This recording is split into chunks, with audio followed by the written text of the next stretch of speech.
Hey everyone, Professor Davis here from ChemSurvival.com, the YouTube channel ChemSurvival. And you've probably noticed that my channel's been running a little bit slow lately, and that is because I've been focusing my efforts on another project with the Great Courses, which we have finally finished production on and is now at press and getting ready to go on sale this fall, 2016. So that leaves me with some more time on my hands, and I'm going to spend that time getting back to my YouTube channel. And what better way to get back to that than by updating a few of my early offerings from 2013 when the channel first hit the web. So I figured also what better place to start with that project than with the periodic table itself. So without any further delay, here is the updated version of my history of the periodic table video. Enjoy.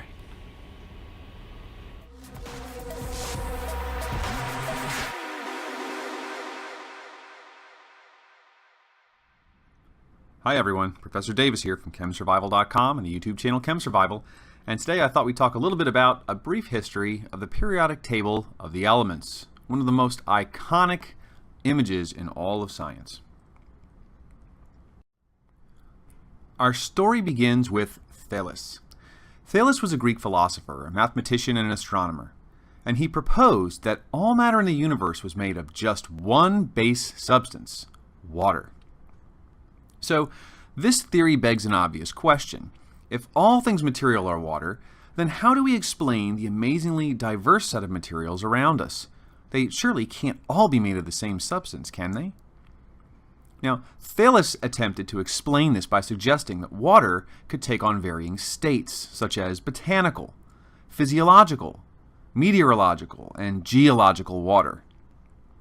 These states, he claimed, in combination with one another, were a way of reconciling this question of how we have such a diverse set of materials in the universe around us.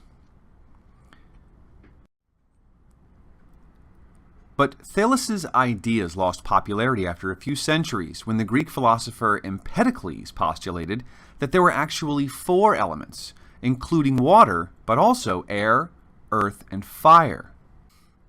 He proposed that it was these four fundamental substances combined in various ratios that formed all the materials around us, and that just as these substances themselves are mixed in all other materials, so were their properties partially retained by the new materials that they comprised. In fact, it was Plato himself who first proposed that these fundamental substances be given the name elements. And Plato's most famous student, Aristotle, then attempted to make sense of these four elements and their properties by describing what he thought were a specific set of properties unique to each one. He theorized that water is cold and wet, air is hot and wet, earth is cold and dry, and fire is hot and dry.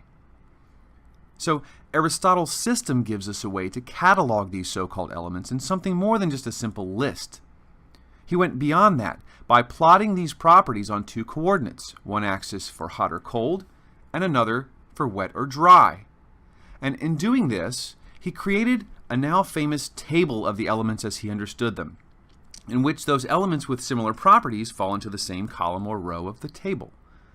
In my example here, the wet elements share a column, and the hot elements share a row, and so on. Now, this is a far cry from the modern periodic table, but it may very well be the first attempt to organize elemental substances spatially based on their properties. And we'll soon see how this is relevant to the construction of the modern periodic table. But to do that, we're going to have to jump ahead nearly 2,000 years, just about up to the time of the Industrial Revolution. It's the French nobleman and scholar Antoine Lavoisier who's generally credited with discovering some of the first correctly identified elements known to man. Lavoisier decided to challenge the 2 millennia-old idea that water, air, earth, and fire are elements, and here's how he did it. The first thing Lavoisier did was to acknowledge that if a substance can be broken down into simpler substances, then that original substance cannot be elemental. So, if a material can be decomposed, it's not an element. He used this idea to test the 2,000-year-old paradigm that water is an element. Lavoisier didn't know that water was H2O, but what he did know was that he could break it down into a gas by passing it over iron. and that the gas he collected could then be burned in air, which contains oxygen, to recover the water. But what he could not do was further decompose that oxygen and hydrogen that he had collected. So, by chemically disassembling and then reassembling water, Lavoisier had proven that water is not an element. And by failing to decompose the hydrogen and oxygen he created, he was also able to correctly identify those materials as elements.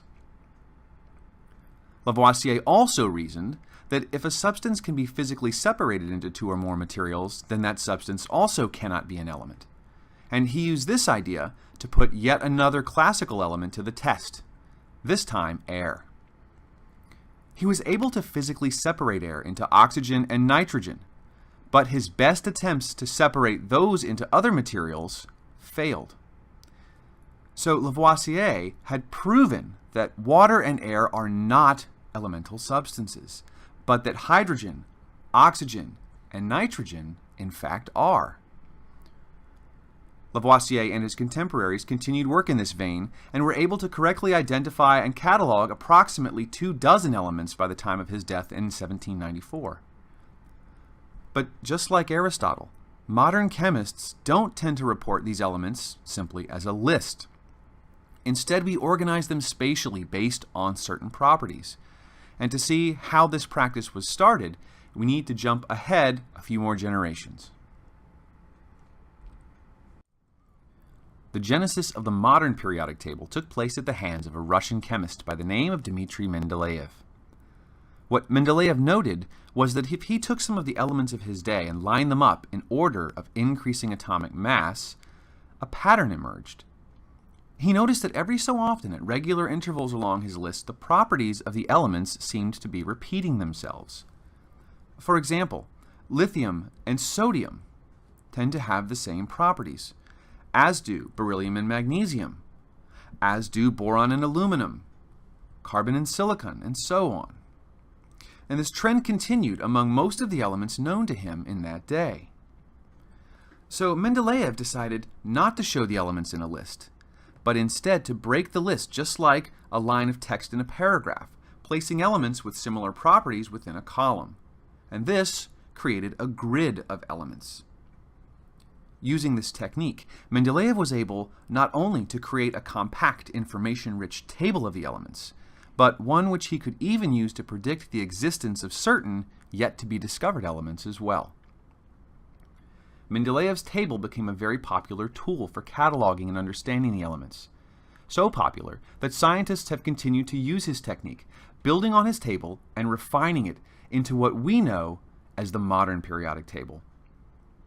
Today, of course, the elements are listed in order of increasing atomic number, and the gaps from Mendeleev's table have long since been filled in.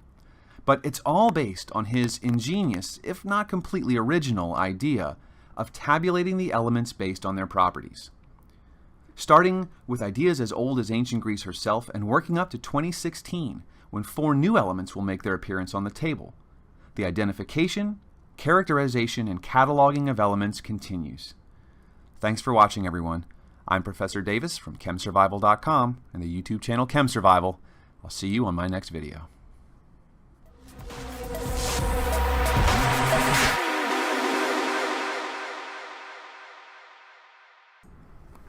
Thanks for watching, everyone. If you'd like to learn more about me or my projects, you can do so at the websites here. As always, thanks for watching. I'll see you on my next video.